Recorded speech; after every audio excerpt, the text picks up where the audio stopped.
કાઠિયાવાડી કોઈ પણ સબ્જી તમે બનાવી લો, તેની ખાસિયત એ જ છે કે ઓછા ઇન્ગ્રીડિયન્ટ્સમાં સાથે કિચનમાં રહેલી વસ્તુથી જ બને, ઓછા સમયમાં બની વળી એકદમ ટેસ્ટી ચટાકેદાર તો એવી ને કે તેનો સ્વાદ હંમેશા મોંમાં રહી જાય.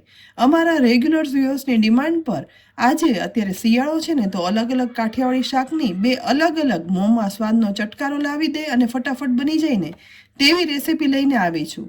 બંને શાક સબ્જીની રેસીપી જોઈ તમે કહેજો કે તમને કઈ સબ્જી વધારે પસંદ આવી. પહેલી સબ્જી બનાવવા માટે મેં અત્યારે ખૂબ જ સરસ મળતી એકદમ લીલી અને કૂણી કોબીજ લીધી છે, જે વજનમાં 500 ગ્રામ છે. તેની સાથે જ એક ટમેટું, બટેટું અને આદુ અને લીલા મરચાં પણ લીધા છે. અત્યારે લીલીછમ મળતી કોબીજમાંથી આપણે અડધી કોબીજનો ઉપયોગ કરવાના છીએ. તો ચપ્પુ વડે ટુકડા કર્યા પછી અહીં જુઓ કોબી છે ને તે કેટલી સરસ કૂણી છે, જે સ્વાદમાં પણ એકદમ મીઠી હોય છે. હવે દરેક ટુકડાને એકદમ ઝીણી પતલું કપાઈ જાય ને એ રીતે ચપ્પુ વડે કટ કરી લેવાની છે. અને જેટલું ઝીણું આપણે સમારીએ ને એટલું શાક ચડવામાં સમય ઓછો લાગે. અહીં કોબીજના બંને ટુકડા છે ને તે સમારાઈ ગયા છે. તો સમારેલી આ કોબીજને સાફ કરવા માટે પાણી ભરેલા બાઉલમાં ઉમેરી દઈશું અને થોડી વાર એમ જ રાખી દઈશું. એ દરમિયાન બટેટાની છાલ કાઢી લીધી હતી ને, તો તેના પણ પસંદગી પ્રમાણે નાના મોટા ટુકડા કરી શકાય છે. અહીં મેં ફિંગર ચિપ્સ જેવી સ્લાઇસ કરી લીધી છે. બટેટાની સ્લાઇસને પણ કોબીજની સાથે પાણીમાં ઉમેરી દઉં છું, જેથી તે કાળી ન પડે. હવે 2 લીલા મરચાંના પણ એકદમ મીડિયમથી નાના સાઇઝના ટુકડા કરી લેવાના છે. એ પછી આદુના પણ નાના ટુકડા કરી લઈશું અને સાથે ટમેટું લઈ તેની પહેલાં લાંબી સ્લાઇસ કરી લેવાની અને પછી દરેક સ્લાઇસના આવા નાના ટુકડામાં કટ કરી લઈશું. હવે શાક વઘારવા માટે આપણે ગેસની લો ફ્લેમ પર જાડા તળિયાવાળી કઢાઈ રાખી લગભગ 3 ટેબલ સ્પૂન જેટલું તેલ ઉમેરી અને ગરમ કરવા દઈશું. આજે આ કોબીજનું શાક છે ને તે આપણે કુકર વગર કે પાણી વગર સ્ટીમમાં જ બનાવવાના છીએ, માટે તેલનું પ્રમાણ થોડું વધારે રાખવાનું. તેલ ગરમ થાય ને એટલે તેની અંદર અડધી ટીસ્પૂન રાઈ, અડધી ટીસ્પૂન જીરું અને હિંગ ઉમેરી દઈશું. વઘારમાં બધું ફૂટવા લાગે ને એટલે આ સમયે તેમાં આદુ, મરચાં અને ટમેટાં સમારેલા છે ને તે ઉમેરી દેવાના. સહેજ જેવા મિક્સ કરી દેવાના અને સાથે સાથે મસાલામાં અડધી ટીસ્પૂન ધાણા જીરું પાવડર, 1/4 ટીસ્પૂન હળદર પાવડર, અડધી ટીસ્પૂન મીઠું અને 3/4 ટીસ્પૂન લાલ મરચું પાવડર ઉમેરી અને મિક્સ કરી દેવાની, જેથી ટમેટા સોફ્ટ થાય ને તેની સાથે સાથે મસાલા પણ એકદમ સરસ સતરાય, તેની ફ્લેવર એકદમ ઉભરી અને બહાર આવી જાય. બસ 1 કે 2 વખત મિક્સ કરી અને સાતળ્યા પછી તુરંત જ પાણીમાં રાખેલી સમારેલી કોબીજ અને બટેટા છે ને તેને નીતારી અને આ વઘારની અંદર ઉમેરી દેવાના છે. સાથે સાથે બધું મસાલા સાથે મિક્સ કરી દેવાની, જેથી વઘાર છે ને તે કોબીજ બટેટામાં મિક્સ થઈ જાય. એ પછી આજે આપણે આ શાક છે ને એ કુકર વગર કે પાણી વગર નોર્મલ નેચરલ સ્ટીમમાં બનાવવાના છીએ, માટે આ કઢાઈને આપણે ઢાંકણ ના ઢાંકતા સાદી ડીશ ઢાંકી દઈશું અને આ ડીશની ઉપર અડધો કપ જેટલું પાણી ઉમેરી દેવાનું અને ગેસની ફ્લેમ મીડિયમ ટુ લો જ રાખતા શાકને ચડવા દેવાનું છે, જેથી આ પાણીની સ્ટીમ થઈ અને શાક એકદમ નેચરલી પાણી વગર જ ચડશે. લગભગ 4 થી 5 મિનિટ ચડ્યા પછી કઢાઈમાં રાખેલી ડીશમાં ઉપર જુઓ પાણી છે ને તે ઓછું થઈ ગયું છે. તો આ ડીશ ખોલી અને શાકને જોતા કોબીજ એકદમ કૂણી છે ને એટલે લગભગ 70% જેવી ચડી ગઈ છે. મસાલો પણ સરસ બેસી ગયો છે. તો શાકને વધારે ચડવા દેવા માટે હવે આપણે ડીશ નહીં ઢાંકીએ, તેના બદલે રેગ્યુલર કાચું ઢાંકણ છે ને તે ઢાંકી દેવાનું.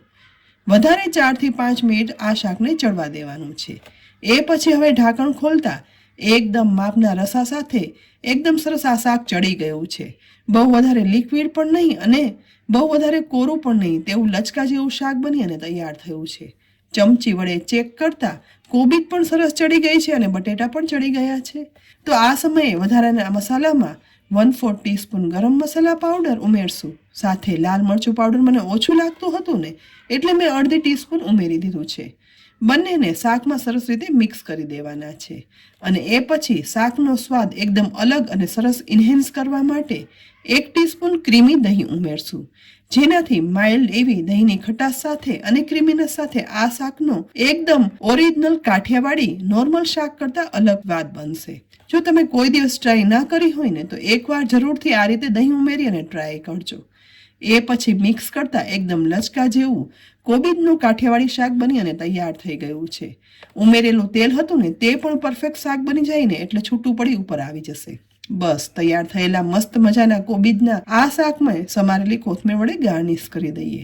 બીજી સાઈડ મેં ગરમા ગરમ રોટલી પણ બનાવી રાખી હતી. તો આપણે આ શાકને પીરસવા માટે બનાવેલી રોટલી છે ને તે પીરસી લઈશું. સાથે જ હમણાં તમને રેસીપીમાં બતાવેલું મૂળા, મરચા, ગાજરનું અથાણું પીરસ્યું છે અને કાચો સલાડ પણ છે. ઓછા મસાલા સાથે બનતું ગરમા ગરમ કોબીજનું શાક પણ સાથે પીરસી લઈએ. અને રોટલીના બટકા સાથે લેતા કાઠિયાવાડી શાકની ખાસિયત એ જ છે કે તે ઓછા મસાલા સાથે ફટાફટ બને છે અને સ્વાદ છે ને તે મોંમાં રહી જાય તેવો હોય છે અને જમીને ત્યારે એકદમ સંતોષ થઈ જાય. હવે બીજી સબ્જી અમારા વ્યુઅર્સની ડિમાન્ડ ઉપર ઓરિજિનલ કાઠિયાવાડી દહીં ભીંડીની બનાવશું. તો તેના માટે અહીં મેં 250 ગ્રામ ભીંડો લીધો છે. ભીંડો લેવા સમયે આ રીતે ઉપરની દાંડી છે ને તે કટ કરવાની. ઇઝીલી કટ થઈ જાય ને તો આ ભીંડો એકદમ કૂણો હોય. આ ભીંડાને યુઝ કર્યા પહેલાં જ પાણીથી ઘસીને સાફ કરી લીધો છે અને કોરા કપડાથી ભીંડો લૂછી લેવાનો, કારણ કે ભીંડામાં ચીકાશ હોય છે, માટે સમાર્યા પછી પાણીથી સાફ નથી કરી શકાતો. હવે ભીંડો લઈ બંને સાઈડ કાઢી તેને 2 ટુકડામાં આ રીતે કટ કરી લેવાના.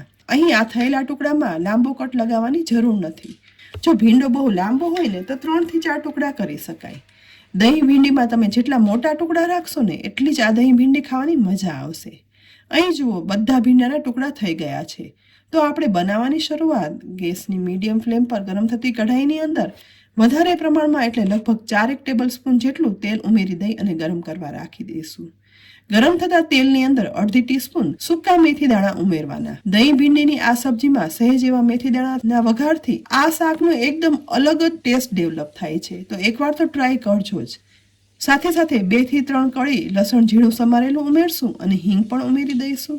બધું સરસ મિક્સ કરવાનું. બસ મેથી છે ને એ સહેજ એવી ગોલ્ડન બ્રાઉન થાય અને લસણની પણ સુગંધ આવવા લાગે ને એટલે આ સમયે સમારેલો ભીંડો છે ને તે બધો જ ઉમેરી દઈશું.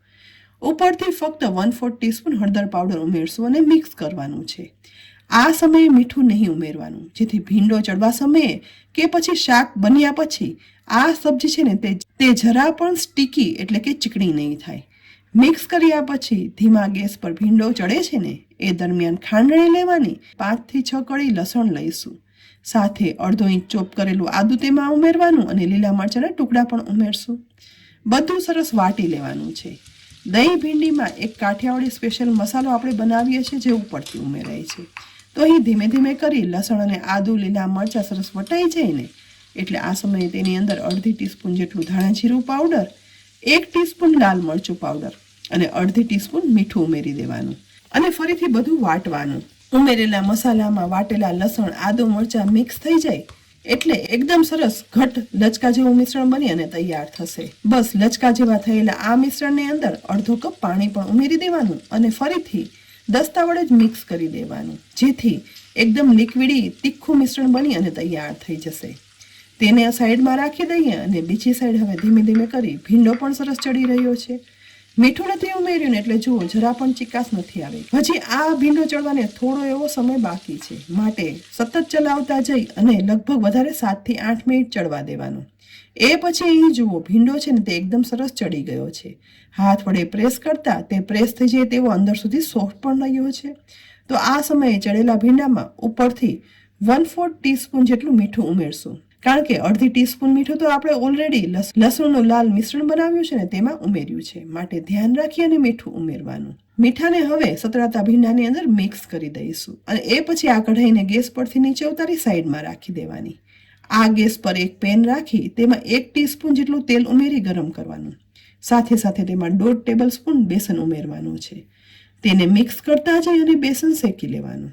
દહીં ભીંડીની આ સબ્જીમાં બેસન કાચો ઉમેરવાને બદલે આ રીતે શેકી અને ઉમેરશું ને તો સ્વાદ છે ને તે એકદમ સરસ આવશે અને શાક બન્યા પછી બેસનનો ક્યાંય પણ કાચો સ્વાદ નહીં આવે.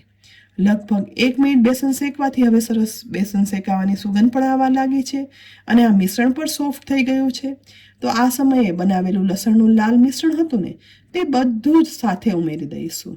ખાંડણીમાં થોડું એવું પાણી વધારે ઉમેરી અને મિક્સ કરી તે પણ સાથે ઉમેરી દેવાની. ગેસની ફ્લેમ છે ને તે લો જ રાખી બેસનની અંદર આ લસણનું મિશ્રણ મિક્સ કરી દઈશું. મિશ્રણ થોડું એવું ઘટ્ટ થતું લાગે ને તો ઉપરથી જોઈએ તો 1/2 કપ જેટલું પાણી ઉમેરી દેવાનું, જેથી બેસન કે ઉમેરેલું મિશ્રણ છે ને તે પેનમાં બેસે પણ નહીં, બળે પણ નહીં અને કલર પણ એવો સરસ જળવાઈ રહે, ચલાવવામાં પણ સહેલું રહે. સહેજ એવું સતળાય અને એકદમ સરસ સુગંધ આવવાની શરૂઆત થાય ને એટલે પોણો કપ ક્રીમી દહીં લઈ આ મિશ્રણની અંદર ઉમેરી દેવાનું છે. યાદ એ રાખવાનું કે આ સમયે ગેસની ફ્લેમ છે ને તે લો જ હોવી જોઈએ, જેથી દહીં છે ને તે આ મિશ્રણમાં મિક્સ થઈ જાય અને ફાટે પણ નહીં. સતત ચલાવતા જઈને મિક્સ કરી અને એક સ્મૂથ પેસ્ટ જેવું મિશ્રણ બની અને તૈયાર કરી લેવાનું. કાઠિયાવાડી દહીં ભીંડીની આ એક ખાસિયત છે. લગભગ આ રીતે 1 જ મિનિટ મિક્સ કરતાં બધું મિક્સ થઈ સ્મૂથ પેસ્ટ બની અને તૈયાર થાય ને એટલે આ સમયે સાતળેલો ભીંડો છે ને તે દહીંના મિશ્રણમાં બધું જ ઉમેરી દેવાનું છે. આ સબ્જીની અંદર શાકમાં ઉપરથી દહીં નથી ઉમેરાતું, પણ દહીંની આવી ગ્રેવી કરી તેમાં ચડેલો ભીંડો ઉમેરાય છે. તો જ ઓરિજિનલ કાઠિયાવાડી દહીં ભીંડી બની અને તૈયાર થઈ જશે. બસ ભીંડો ઉમેર્યા પછી ચલાવતા જઈ અને ગેસની લો ફ્લેમ પર જ બધું મિક્સ કરશું. દહીંની એક મસ્ત મજાની લસણવાળી ગ્રેવી સાથે એક અલગ જ ટેસ્ટ સાથે ફટાફટ આ દહીં ભીંડી બની અને તૈયાર થઈ જાય છે.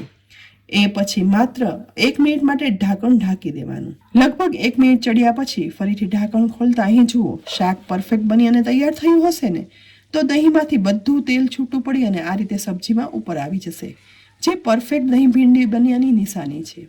બસ તૈયાર થયેલા આ શાકને સમારેલી કોથમીર વડે ગાર્નિશ કરી દેવાનું અને ગરમા ગરમ રોટલી સાથે, પૂરી સાથે કે પરાઠા સાથે પીરસો ને એટલે ઠંડીમાં ખાવાની મજા જ આવી જાય. તો ફ્રેન્ડ્સ, આજે મેં તમારી સાથે તમારી ડિમાન્ડ ઉપર કાઠિયાવાડી 2 અલગ અલગ સબ્જીની રેસિપી તમને બતાવી. તમને આ રેસિપી કેવી લાગી ચોક્કસથી કહેજો, અને રેસિપી ઉપયોગી લાગી હોય ને તો આ વિડીયોને લાઇક કરી અને શેર કરી લેજો.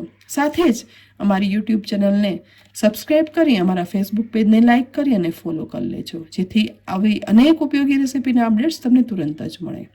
આવતીકાલે ફરી મળશું એક નવી રેસિપી સાથે. ત્યાં સુધી આવજો.